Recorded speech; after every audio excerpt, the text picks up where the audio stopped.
What's poppin', everybody? This is Saber94. I got a deck update today from one of my Dominant Pro decks, Blissey Ninetales. I showcased this deck a couple of years ago at this point, might even be 3 years ago. I don't even know if it's even more than that, but a while ago. And I kind of like it. It's a cool little rogue deck that can do a similar amount of damage as Donphan Prime can. We got a few other attackers too besides the Blissey. But I've updated it since then. It's a lot better. I know what I'm doing a lot better since then when it comes to the Dominant Pro format. Tested even more. So I'm gonna show the new deck today. Okay, so the main Pokemon is still gonna be 3 Blissey of Mysterious Treasures. Lovely card. 130 HP stage 1, as good as it's gonna get. And the Happy Chance attack, it does essentially 30 for 1. It says 20 for 1, but every time you attack, you can grab an energy from the discard pile before you do damage. So really, it's just going to be 30 for 1, and then it's going to become stronger depending on all the energies you got. With DC, this is going to be 2009-2010 Dominant Pro through Unleashed. So we can take advantage of double colorless energy and Ninetales. Otherwise, this deck can't really be a thing. And it's pretty good. I guess I should read the attack to make sure we don't make any mistakes. 20 damage plus 10 for each energy attached to Blissey. So yeah, it's 30 for 1. And then before doing damage, you may search your discard pile for a basic energy and attach it to Blissey. So gonna get stronger and stronger. That's basically it. The fighting weakness can't be a problem with Donphan around, but we got a counter for that in the deck. And it's plus 32, not times 2. So it's better. And the kind deck, it's the Poke Power we can't really use. You have to have Happinier under it to use it, and it's not that good, to be honest, anyway. You don't necessarily plus draw. You put cards from your hand back in the deck, and then you draw the same amount, so you never really draw more than what you put. It's actually a real liability, because Gengar can hit us for 6 damage this way with Shadow Room and other Pokemon that can hinder us because we have a Poke Power. But anyway, so this is the main attacker. I'm doing 3 because we gotta have the 1 Platinum Blissey too. So this is a nice addition since we're running Blissey as it is. It makes it easier to just tech this card in. 120 HP, return 20, and then you draw into the F6. Not bad in the beginning, but the main reason to have this is for Nurse Call. Discard a card and then heal 2 damage counters every turn. So this is pretty nice. Makes your Blissey even tankier than it already is. And it's gonna be tough for your opponent to, 2-hit KO, even 3-hit KO. It's just gonna mess their damage up when we can do this turn after turn. It's pretty nice. So that's the other Blissey. Then the 4 Chanseys, I do the one from Platinum. The Mysterious Treasures one has 100 HP, which is amazing for a basic, but 90 is still very good. It's amazing for a basic Pokemon, really. Not gonna get killed easily. I'd rather have this for Pulled Punch. This gives us an opportunity to just do 40 for 2 basically, or 1 with the double colorless energy. And this is a good way to really just hammer Garchomp C level X2. Like if you got an expert belt on, you can kill this thing with 1 shot. Chance is gonna kill the Garchomp. What will you know about that? So that's the reason why I run it. Just for this, that's about it. The chance for an attack. Then we do the Ninetales package. I got 3 of the Hard Gold, Soul Silver, Call of Legends Ninetales. This is the Call of Legends artwork. It's the only one I got.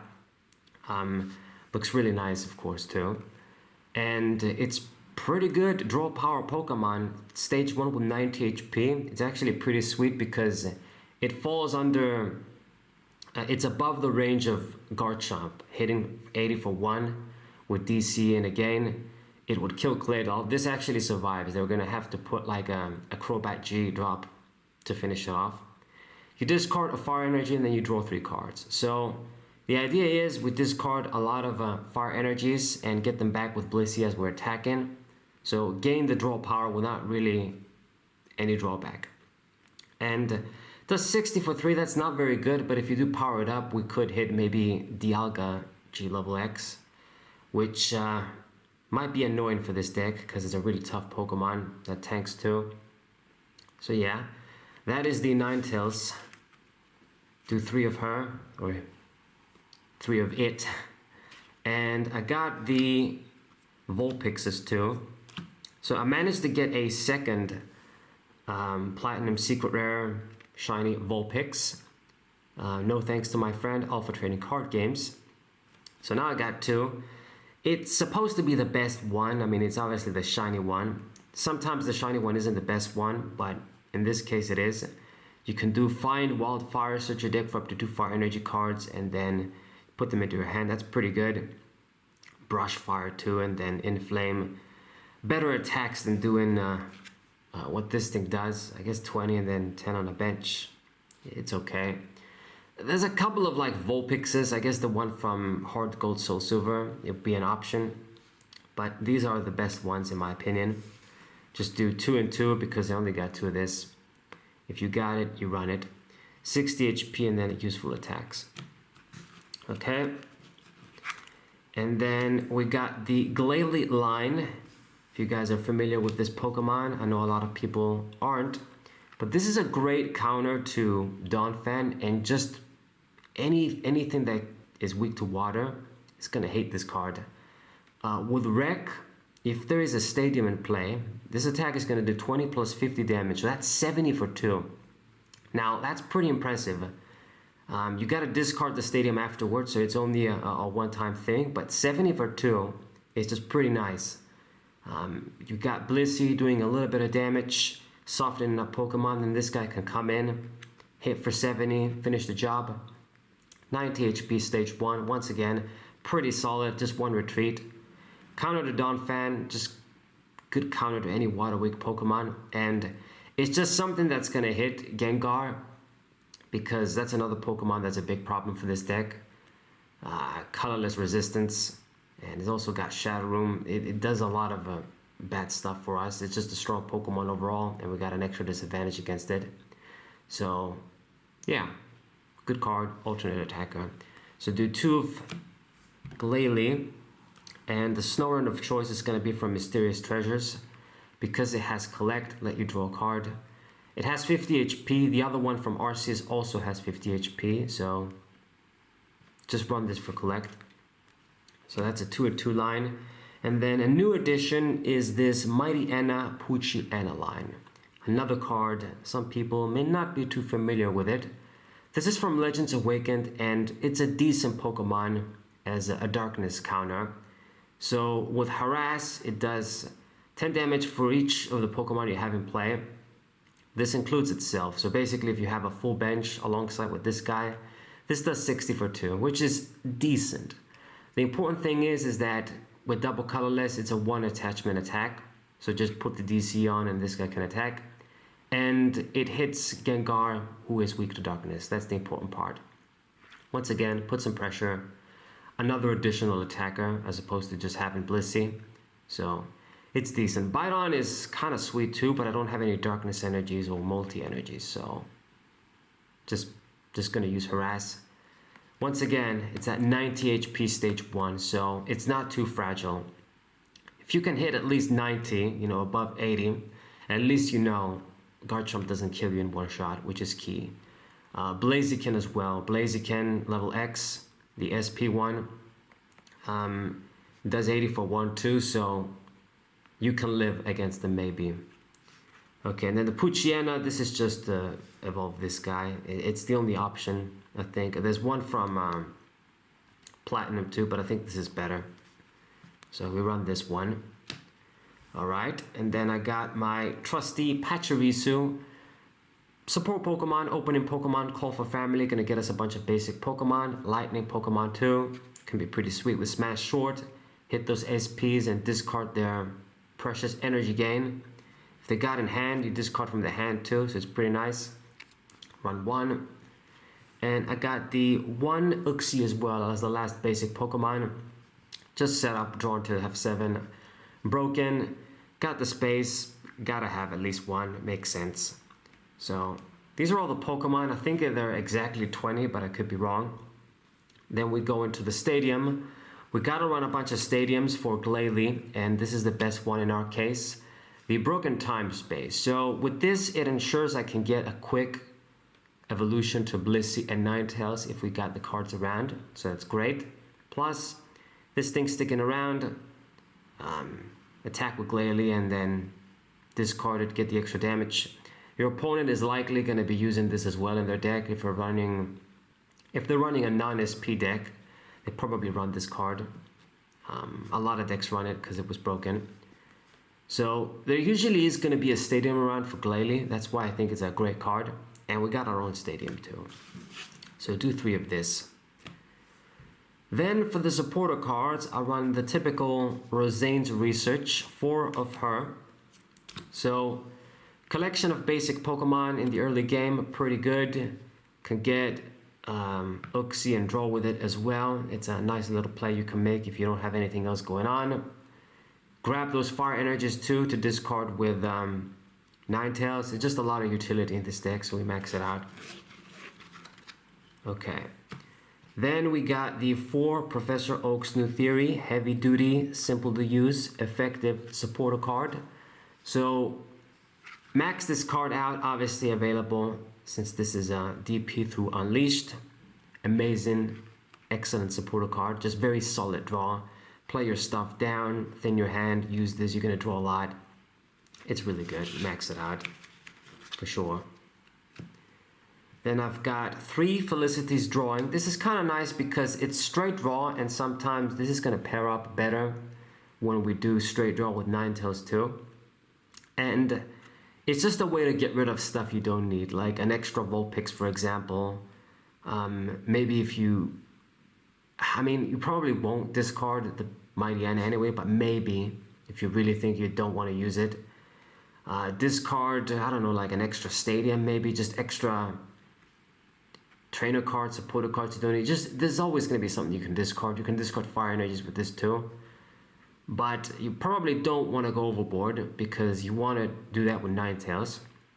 But it's just something else. Like if you know you're going to attack with Blissey and you don't have a fire energy, you can just do this, get it back. And then I do 1 of BB's Search and 1 of Professor Elm's Training Method. So BB's Search is just your typical, get any Pokemon, you got to put a card back in the deck to do so. So it's a -1 and a supporter. So I've never been the biggest fan of it, but it's a guaranteed way to draw Pokemon like Ninetales and Claydol. However, in the Hard Gold Soul Silver format, we got this guy too. So this guy gets only an evolution Pokemon from your deck to your hand, but you don't gotta pay a cost. So I do 1 and 1 because 9 times out of 10, what you want to get with BB's Search is an evolution Pokemon. You don't want to waste her to get a basic. That's what Roseanne's is for, and that's what other, cards are for. So I'd rather just get the evolution Pokemon and not pay anything. It just makes more sense to me. So I do 1 and 1. Okay. And the reason we do just two of those supporters is because we got communication. But first things first, Luxury Ball, get any Pokemon, pretty self-explanatory. Gotta run it. And then the double Pokemon communication. So this is a way to get Pokemon like BB's Search. You shuffle a Pokemon back in, get anything else you want, but it's just a trainer card. So it's just so much better than BB. Yeah, trainer lock can be a thing, but it's just a lot better, this card. Okay, then we got Night Maintenance, Energy, and Pokemon Recovery. Mostly Pokemon Recovery, but I might get like an Energy too if we're really getting low with them. And then 1 Expert Belt. So in my previous deck, I'm pretty sure I must have run at least 2 Expert Belt. I don't think I did 3, but I know that I did at least 2. So just 1, because what I've learned from some of Jason's decks, like in his WordPress page, the Diamond and Pearl section, in like the Gengar deck and what have you, you run 1 of this because the idea is you'd rather not play this perhaps early, and your opponent kills the Pokemon eventually. They get 4 prizes, and then they just need to kill 4 Pokemon. You want to get them into, they kill like 5 Pokemon, get 5 prizes. They only need to kill 1 thing left, and then you got your active attacker like Blissey with the expert belt on. So it's going to be more of a pain in the ass, I guess. It's almost like you make them get 7 prize cards. Now, at the same time, if you do this, it means that you're not getting all the benefits of expert belt. Like if you immediately use it in the beginning, and you can just get the plus 20 damage when you attack. But I think this is like the best way to go about it. You get the most value out of it. They're still going to have to kill your attacker in the end anyway, or if they can't play around it. And yeah, it's just good. It makes sense on a tank Pokemon like Blissey. Like because Blissey gets energies from itself when it attacks, you can just slowly build up other attackers on the bench like another Blissey, get a bunch, and then eventually it comes in, you put the expert belt on, and it just does so much damage for just a bunch of energies on. But it becomes a heavy duty attacker, and the expert belt helps. So 1, I think is better, especially with the trainer lock 2. And it is kind of a risky card. If you don't use it right, it can be a liability. So I think it's better for me because I'm, I guess, more risk averse, you could say. I don't know. Sometimes. Like, it's better for somebody like me that's probably going to make misplays when he plays. Okay. Then the last trainer card is 1 switch. Never know where it might be handy. Damn, is that dust specks on my shit? Damn. Anyway, so the 1 switch, you never know when it might be handy, so we do 1. We don't necessarily got any big retreat Pokemon, but sometimes you might just want to move something out of the way, not lose energies. It can be good. And then for the energies, it's basically 13 of them. 4 of them are going to be the DCs, of course. You got to have it. Broken ass card that just turned the format upside down when it got released in Hard Gold, Soul Silver. So this makes Blissey hit for basically like what? If you put this on, you do you basically do like, if you put this on and grab an energy when you attack from the discard pile, you're hitting for 60 for 1, or I think 50 for 1, for not 1, but you do 50 immediately, let's just say it like that. For just 1 attachment, the others you get from the discard pile. So really, really great. Gotta have it for Glalie and Mightyena too. And then we got the call energies. I do too. This is something that Blissey doesn't mind. The other Pokemon, all of our attackers don't mind because they're flexible with energies. So I can have this, but at the same time, I don't want to do a lot because it means we got to cut down fire energies, and then Ninetales won't be consistent. So I think 2 is enough. I got a lot of basic Pokemon. Many of them have large HP, like Chansey. I got Pachirisu too. So I think we'll be alright. If we have to play first, we're probably not going to die. So just 2 call energy, good enough. And then fire energies, I'm quite sure they should be like what? 8, I think. So 1, 2, 3, 4, 5, 6, 7, 8, 9. 9 actually. Just 13 total. So this is the Blissey Ninetales deck. It's pretty cool, nice little rogue deck. Gonna be able to hit that nasty Garchomp for weakness. Excellent stage 1 in terms of HP as a tank Pokemon. And it's just self-sufficient. Gonna get energies as you attack. So if they don't kill it quickly enough, it's gonna put some serious pressure. So this is the deck, guys. My deck update for Blissey. I hope you enjoyed it. Subscribe to the channel, leave a like, share the video with your friends, and I'll see you guys next time. What up?